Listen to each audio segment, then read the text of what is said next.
Here goes. This is We Talk Sports 360 with the big ID. Sports at its best with a Nigerian twist.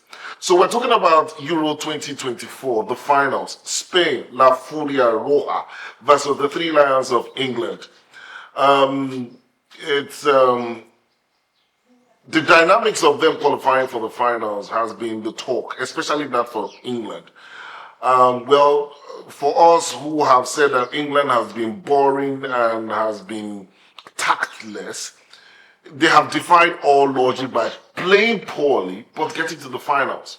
Against Slovakia, England were 1 minute away from being eliminated.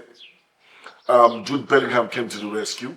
Against Switzerland, it took a Bukayo Saka wonder strike to get them back on terms, and then it went to penalties, and then England won. Against the Netherlands, one beautiful first half, coming back again from a goal down, and then 1 minute to go, a substitution, Cole Palmer pass to Oli Watkins. England are through to the finals, their second finals in consecutive Euros. It's all emotions for England. They're talking about it's almost 60 years they've not won a title. They're talking about getting to back-to-back semi-finals. They're talking about how long. It's all about emotions. Gareth Southgate in particular says that it will hurt him so bad. It will hurt him so bad if he doesn't win. He wants to win so bad that it hurts. So it's all about emotions. For Spain, it's not like that. Spain has been the best team by far, and their style of play has been winning. So much so, there's so much confidence in Spain winning that, apart from the supercomputer saying that Spain has a 60% chance of winning the title, back home in Spain, the deputy mayor of Madrid, they're not talking about whether or if Spain will win. They're talking about where the victory parade will be, whether it will be in Madrid, in the Plaza de Cibeles, or somewhere else, not to offend the Barcelona or Atlético Madrid players or something like that. That's how confident they are.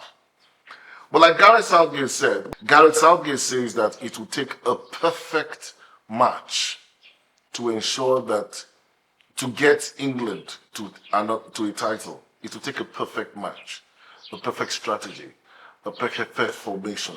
It will take a perfect match to do that. And England have been far from perfect.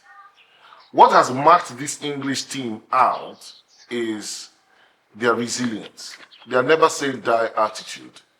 They have been strong and they've held on, and you never know with this team. And they have a good bench, and to a certain extent, the individuals who just want to play for the coach. For Spain, it's not like that. Spain has a team that works.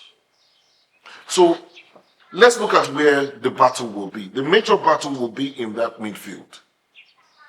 Spain is Spain. They don't change their style of play for nothing. De La Fuente has been able to evolve, carry this Spanish team from the days of tiki-taka to that missing element, the explosive talent, the talent that can make the impossible happen in Nico Williams and, of course, Lamine Yamal, the young prodigy, scoring the youngest goal scorer right now. So that's where Spain is. But the engine room of Spain, where the battle will be the midfield, where Rodri, Fabian Ruiz, and Dani Olmo are. That's where the engine is. The foundation of what everything Spain is doing is that midfield trident.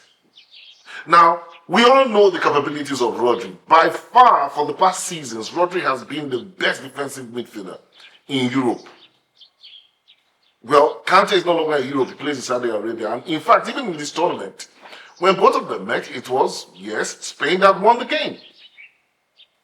So, to me, by statistics, it is Rodri that has been the metronome where everything goes by, holding, allowing the likes of Fabian Ruiz to move forward.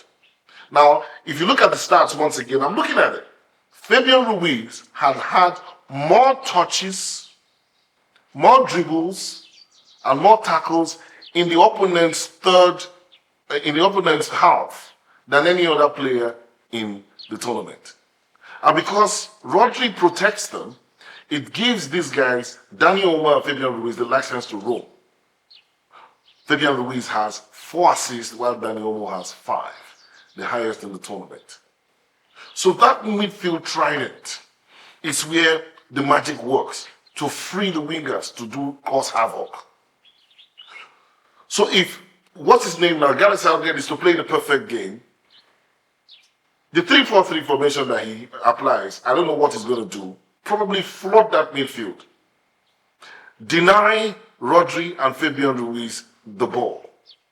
And see how they can beat that press, because Fabian Ruiz also has the record as being the one who leads the press. The attack starts from your own defense. So if England can break through that press, isolate Rodri, they will have a chance at the defense. Now, the defense of Spain is the weak link in this Spanish side. Expected goals, Spain has, from the quarterfinals, Spain had the second highest percentage of goals to concede, expected goals to concede by a team, after Georgia. And it comes from the left side. Now, the problem there is that they have 2 central defenders, center halves, that are right-footed. Or are left-footed, Aymeric Laporte and Le Monde. Le Monde plays on the right side, but he's left-footed. So there's a problem. If you remember the goal against Georgia, it was a bit confusing for him, and under pressure from Kvaratskhelia, got that goal. He wasn't there. He wasn't there in the semifinals against. He wasn't there in the semifinals against France, and it was a lot. He wasn't there in the semifinals against France, and he was under a lot of pressure in the match against Germany, when Nacho had to come in. And then Nacho played. Nacho is not a natural ball carrier. He uses a lot of experience. De La Fuente likes his center halves playing the ball out. So whether he goes with Nacho, so that's where the problem. The right side of his defense. And their goals conceded have come from that area, the weak link. They have a fantastic goalkeeper in Unai Simon, one of the best in Europe. But then, you have a chance. Goals they have conceded have come from there. Against France, when they scored their first goal, they went back to sleep. And that's another problem with France. That's another problem with Spain. They seem to want to hold on when they score a goal. They were on the rack against France. France were not clinical. Kylian Mbappe, Theo Hernandez, and Chouameni, they were not clinical. Against Germany, it was the same thing. The Germans were not clinical. They had Spain on the racks, but they didn't take advantage of it. They could have equalized, it would have been 2-2. France had opportunities to win that game, but they did not. So, if a team is playing against Spain, it's not all 90 minutes of dominance. There are chances that even if they get a goal or during patches of the match, they seem to back down and concede space. That's where England will have an opportunity if they can take over the midfield, hit them on the break with their speed, and are very ruthless in the goal scoring when they have opportunities to score a goal, which is an advantage England has.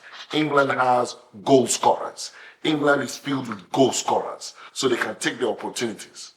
So if the perfect game is to be, but then the question is, can he stop a rampant Spain?